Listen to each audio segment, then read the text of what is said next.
და აი ისიც მისი უდიდებულესობა სოკოს უგემრიელესი ფლავი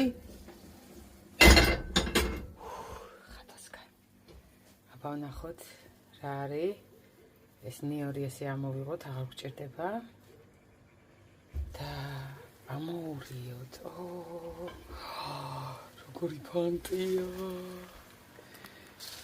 თითა როგორია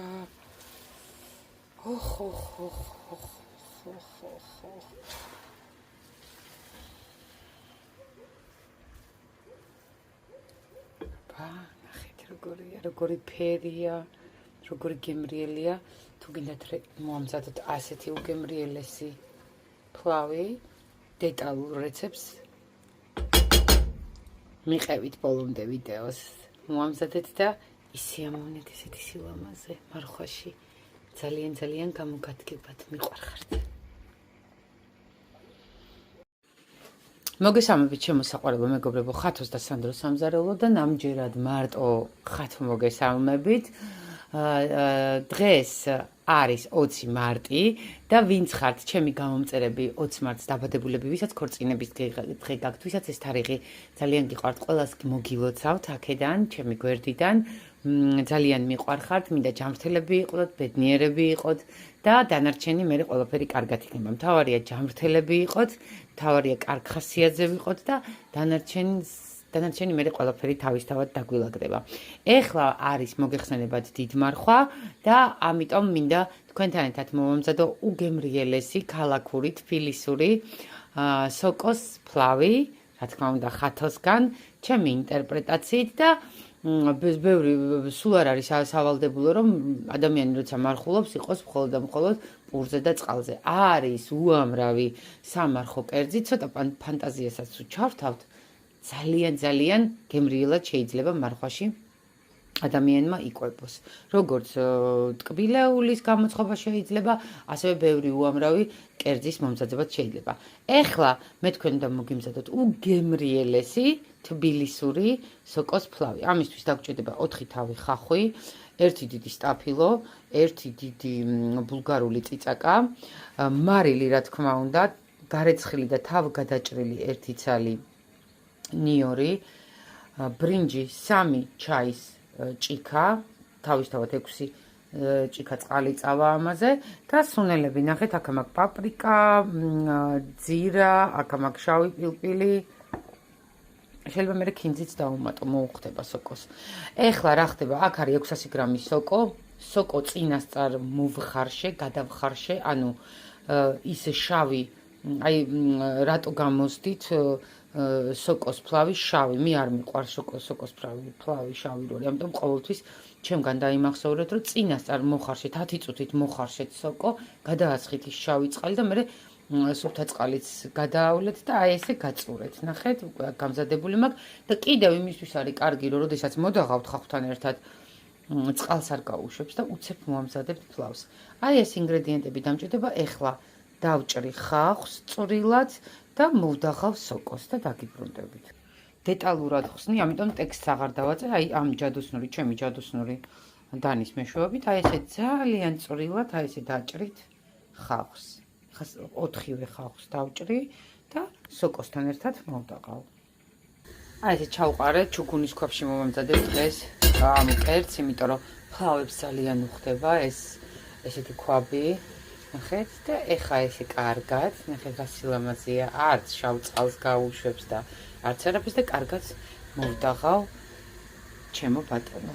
ეხა დავჭრი ბულგარულს, აი დეტალურად ხსნი 1 დიდ ბულგარულს და დავაყრი და გავაგრძელებ მოთუშვას.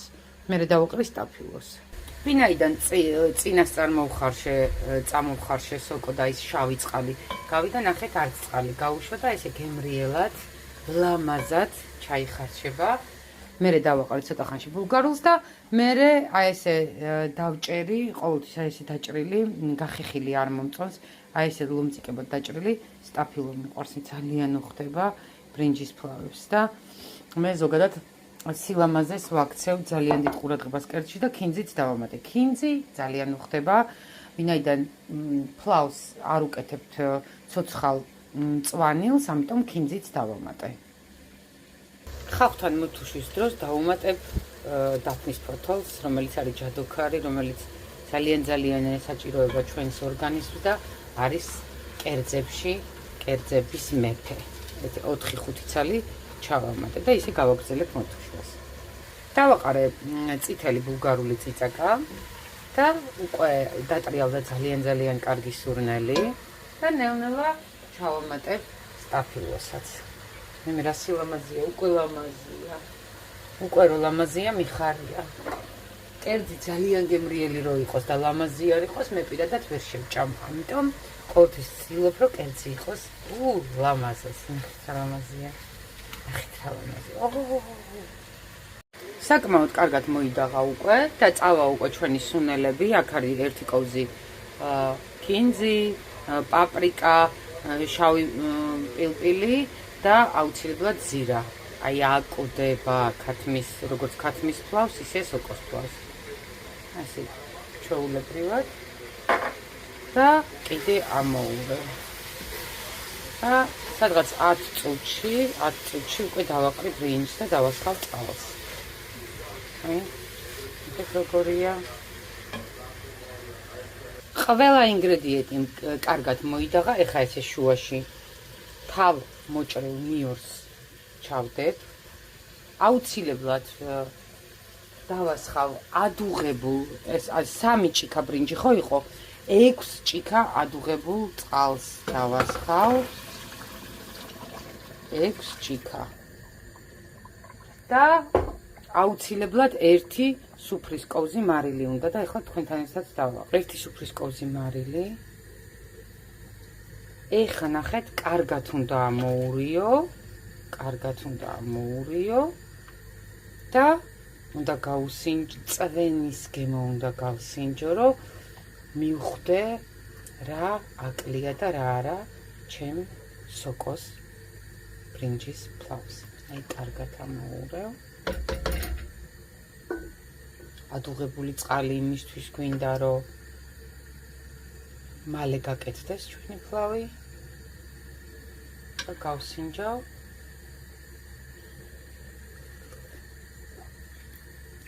აი მიხმით რა გემრიელი, უკვე ისეთი გემრიელია, აღარაფერი აღარ უნდა. გადავდოთ ეს კოვზი, რაც გავსინჯეთ. აი სიცხარე, აი ყველაფერი ამ პაპრიკამ. ეხლა არ ვაფარებთ ოქროს წესი. არ ვაფარებთ. ეს თუხთუხს რო დაიწყებს, აი კარგად თუხთუხს, აი უკვე იწყებს, ნახეთ აქედან. აი ხა გაჩვენებთ თუხთუხს რო დაიწყებს, იმ დავაფარებ მჭიდრო თავსახურს, ესეთი თავსახური აქ ამ ხომის ქვავს და აი ნახეთ უკვე დაიწყო. კარგად თუხთუხებს. აღარ უნდა ამას არც ამორევა, არც არაფერი. ეხლა ჩავყრი ბრინჯს.